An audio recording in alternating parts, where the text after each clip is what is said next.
एक अंग्रेज फिलोसोफर की कोटेशन है कि दो समझदार व्यक्ति कभी भी प्रेम नहीं कर सकते। एक व्यक्ति मूर्ख होना ही चाहिए। यदि आप कहें ठाकुर जी को कैसे हमसे प्रेम हो जाता है, वो तो सर्वसमर्थ हैं, सर्वबुद्धिमान हैं, बड़े चतुर हैं, चालाक हैं, दुनिया को अपनी उंगली पर नचाते रहते हैं। वास्तविकता ये है, ठाकुर जी सिर्फ अपने भक्त के प्रति ही मूर्ख बने हुए हैं। नहीं तो उनको क्या जरूरत है कि वो गोपियों के पीछे भागें। ठाकुर जी तो खुद ही कहते हैं कि जो मेरे भक्त हैं मैं उनके पीछे चलता हूँ। बोले क्यों? बोले जब वो भक्त चलेंगे ना तो उनके पैरों की रज उड़ेगी, वो मेरे मस्तक पे लग जाएगी। ठाकुर जी तो इतने मूर्ख बनने के लिए तैयार हैं प्रेम में। इसलिए श्री ठाकुर जी से हमको अगर प्रेम करना है ना, तो सिर्फ एक ही मार्ग है और अन्यत्र कोई मार्ग नहीं है कि हम एकदम भोले बन जाएं। जैसे एक नवजात शिशु होता है, बड़ा भोला होता है, उससे कुछ पूछो ऊँ आ के जवाब देता है, उसको बोलना भी नहीं आता। ऐसा ही जब अपना स्वभाव हो जाए कि ठाकुर जी भी कुछ पूछे तुमको क्या समस्या है, तो हम भी ऊँ आ करके बोले तुम खुद ही समझ लो, हमको बोलने की आवश्यकता नहीं पड़े।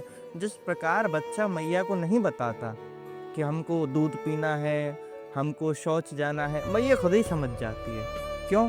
क्योंकि बच्चे को पता है कि बोलने से कोई फायदा ही नहीं है, समझ में कुछ आना ही नहीं है तो रो दो। ऐसे श्री ठाकुर जी को कुछ समझ में नहीं आना, वो भी बोले हम भी बोले तो रो दो।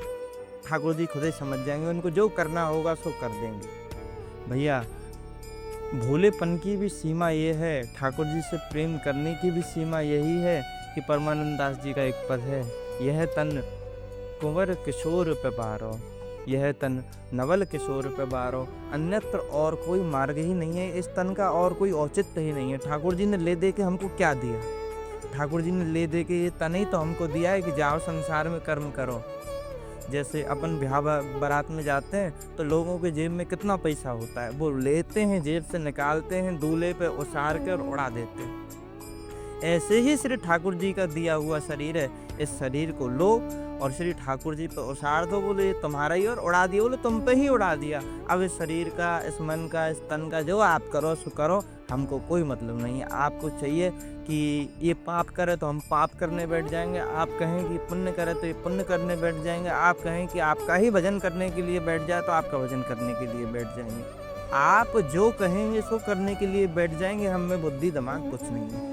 इसलिए प्रेम में आवश्यक है कि समझदार न बना जाए। ये जो ठाकुर जी ने बुद्धि दी है ना, तो इसको चरणों में, उनके ही चरणों में समर्पित कर दीजिए कि हमको जो आपने बुद्धि दी है नहीं चाहिए। आप इस बुद्धि का जैसा उपयोग करवाना चाहें वैसा करवा दीजिए, हमको अपने आप से कुछ नहीं करना। यही भोलेपन की पीक है और सत्यता कहें कि यही शरणागति है, इससे बड़ी